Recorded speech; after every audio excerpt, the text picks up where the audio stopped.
Hello there, I'm Big Alias, and this is Modern Warfare. The time is upon us. If you stepped in a time machine from 1982, and 37 years later, that was phenomenally quick maths, by the way, and 37 years later, I'm still talking gibberish, and this is Modern Warfare, then you will be happy to know this game is tremendous. I'm having a really good time with it. It's the dumbest way of explaining that ever. And, you know, since I've played Call of Duty for a long time, particularly on this channel, for 8 years. And, you know, things started with Black Ops. I actually think it's been 9 years with Black Ops. And with regards to Call of Duty, this has been a decade of disappointment, to apply alliteration, and constantly trying to find a Call of Duty that lives up to the level of the standard of Modern Warfare 2 Black Ops era.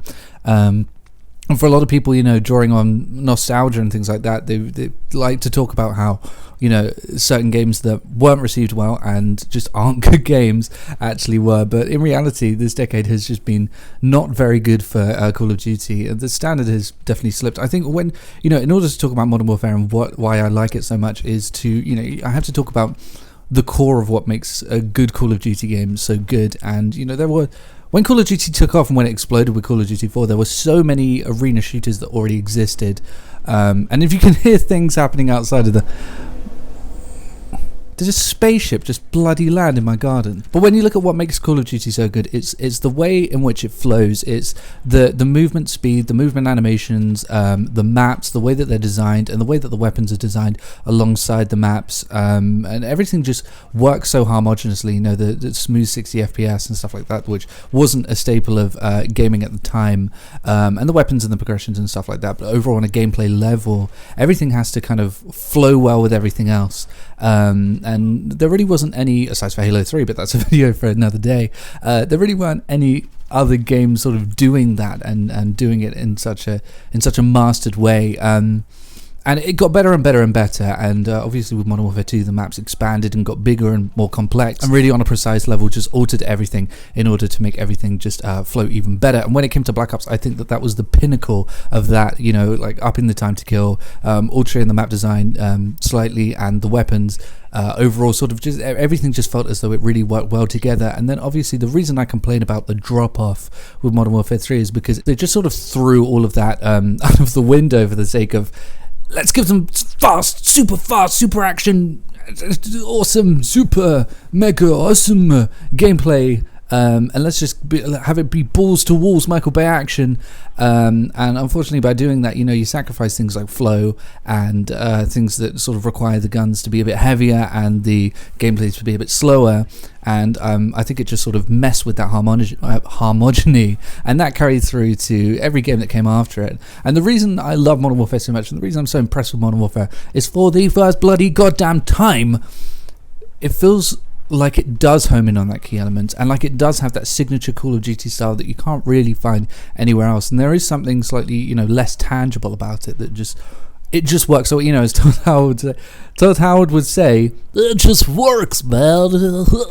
You know, but it does. It really, there's just a gameplay style to that really does work, and I think that does apply to Modern Warfare. You know, to kick things off, I do want to talk about the campaign real quick, and you know, I do usually talk about the campaigns unless there isn't one, and with this campaign, I will say that initially I was a little unimpressed. You know, I know a lot of people talk about how it's the greatest campaign of the decade, and I will get into that, but at the start it is quite jarring because, you know, you're thrown into this forest, the most gorgeous setting I've ever seen in my entire life, by the way, in a video game. I think that includes Red Dead Redemption 2 as well, but you know, you're thrown into this mission, and it kind of feels like quite as though the gunplay doesn't work as well with the environments as maybe it should. The corridors are quite narrow, but the gunplay is quite heavy and quite mastered, and you really have to, you know, think about how you're holding the gun and stuff like that. But the narrow corridors don't really complement that with regards to how Call of Duty sort of used to be. So it becomes very jarring at first. And the first few missions, I got to say, I wasn't really a huge fan. And after what I say, I do want to say that Mission 3 sucks. It just does. It's just a bad mission. When you're going around picking up air filters from cars and pretending that they're suppressors that somehow magically fit perfectly on the end of your pistol, it just completely breaks my measure, man. And the graphics somehow get worse for that mission. No idea why, it just happens. And so far, I will say that a lot of like the exploration of the colony or sort of community that you discover, or that you're part of as Alex, I wasn't actually a huge fan of.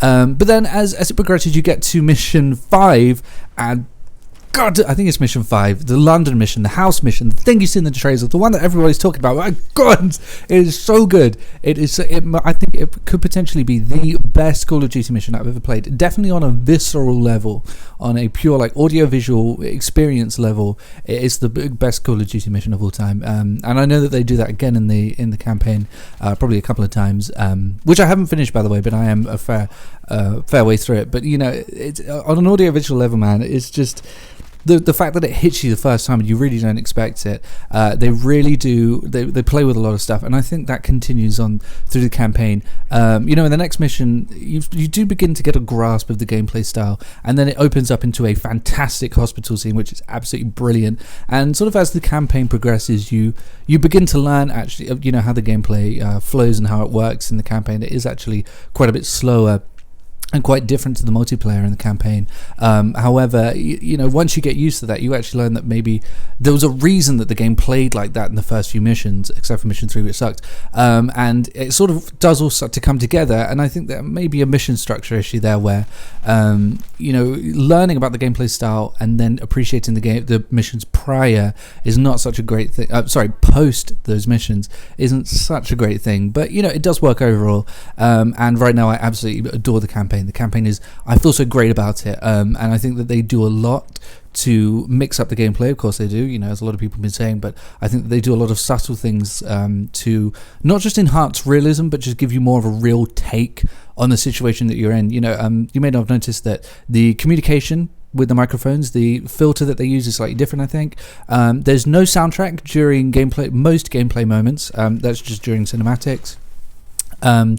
And it just builds on atmosphere a lot more without building on the sort of applying those more kind of Hollywood techniques, like a big exuberant soundtrack. Unfortunately, the soundtrack is gorgeous and it should get more time in the game, and I'll be honest with you, I do like sort of those characteristic soundtracks.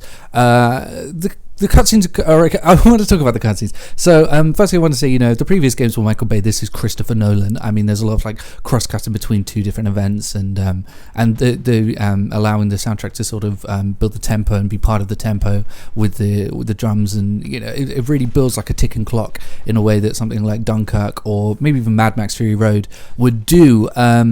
Though I do have one gripe with the cutscenes, and that's I just don't like the way that they dealt with having third-person cutscenes.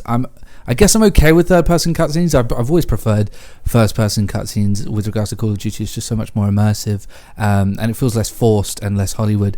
And unfortunately, the way that they deal with the cutscenes in this game, honestly, it kind of ruins things for me at times.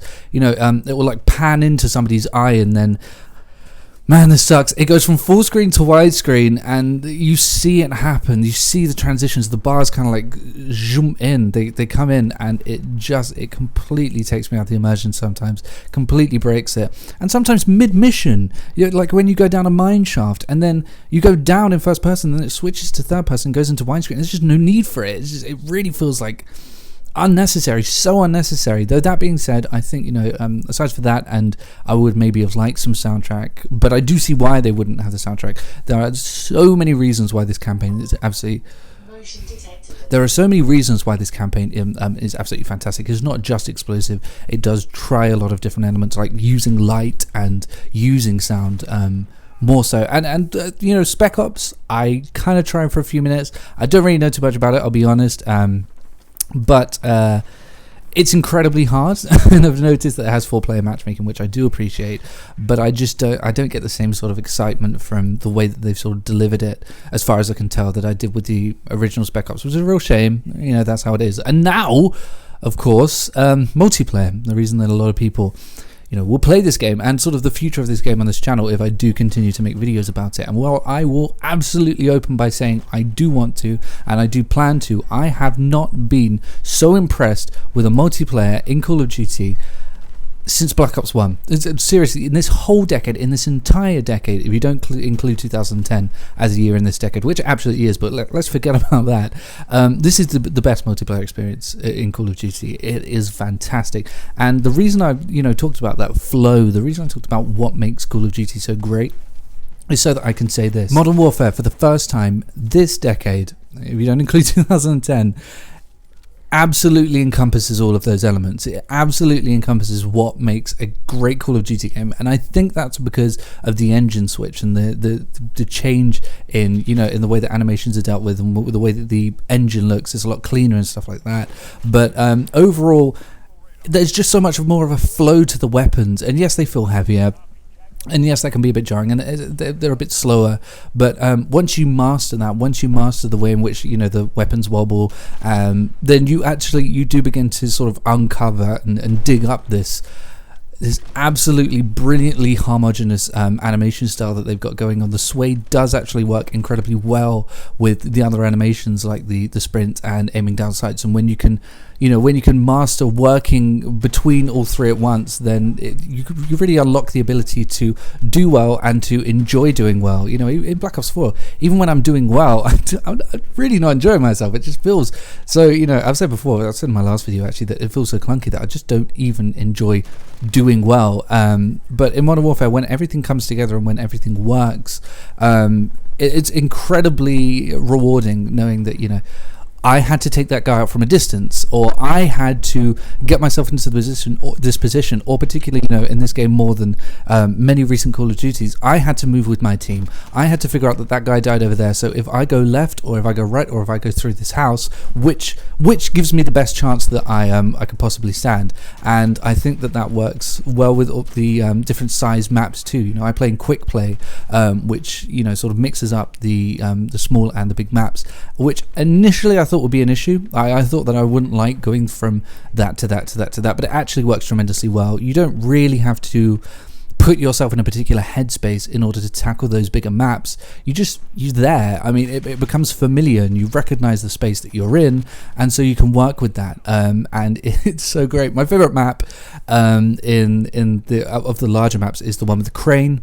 There are a couple of maps that I really there's one I particularly don't gravitate with. I don't like Piccadilly. The layout feels bad. It feels as though I never see anyone, and if I do, they're sort of, I don't know, hidden somewhere or behind a car or hidden up into it feels as though I really can't read things very well in the Piccadilly map. But overall, I think the map selection is fantastic. I like all of them. I even like Ground War, which I didn't like in the beta. I thought it was too much of a clusterfuck in the beta, but actually so they've done something about it. I don't know what they've done, but I played it last night and it was actually a lot of fun, and it was really refreshing too. And that city map, I think that's my favorite map in the whole of Modern Warfare. That is it's gorgeous, and it really works well, and I had a really good time going through it. I mean, there are complaints. It does take a very long time to find people sometimes, but I mean, that's par for the cause. And if you don't like, the great thing is, if you don't like that, you can go into quick play and do something smaller. And I'm sure they will introduce 6v6 playlists, and then bigger map playlists. But right now, unfortunately, they don't. But you really can go from place to place, to thing to thing to thing, and it does. It doesn't ever feel exhaustive. It doesn't ever feel as though I'm just doing the same thing over and over, which unfortunately Black Ops 4 did. Because, if I got tired of super fast robots flying around everywhere, there was nowhere for me to go. I didn't like Battle Royale, and Zombies wasn't that great either. There was nowhere for me to go. But with this, if I don't want to do these close quarter battles, I can jump into Ground War. I can go do campaign. And I think that's really great. I think overall, everything just comes together so well. It really does. With every Call of Duty this decade, it feels as though they did this right, this was pretty good, but this is an issue. Like with World War II, I liked World War II a lot, but unfortunately, it played well, the flow was pretty good, but the graphics weren't that great. There weren't enough maps, there wasn't enough variation. Zombies really wasn't that great, and with Black Ops 4, the guns felt heavy, but they also felt clunky. The maps are not bad, but they're all 3-lane maps, and they're basically the same, But with this, I just don't feel as though there's too much of a compromise. And I know people take issue with it, and people have problems.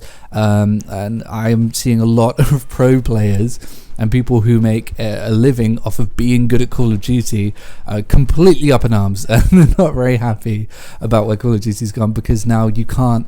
I mean, well, you know, one thing is to be said, if you are the sort of person who buys Call of Duty so that you can dominate the map and so that you can read, you know, I talked about this in the Black Ops 4 video, but so that you can read where everything is going to be and everybody's going to go, then this certainly isn't for you. This is more about sort of using tactics on the fly and having to think on your feet. You know, rather than just going, well, this is a 3-lane map, there's going to be guys there, and if I do this, if I do that, then I can apply this to any situation and win. And unfortunately, it's not the same with Modern Warfare. You really do have to, with the exception of a couple of maps, you really do have to think about, like, what should I do here? You know, a lot of the time you're going to have to travel with people because they have a plan too, and you have to figure out what that plan is.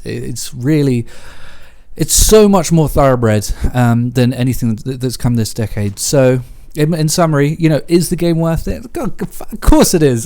You know, it's absolutely worth it.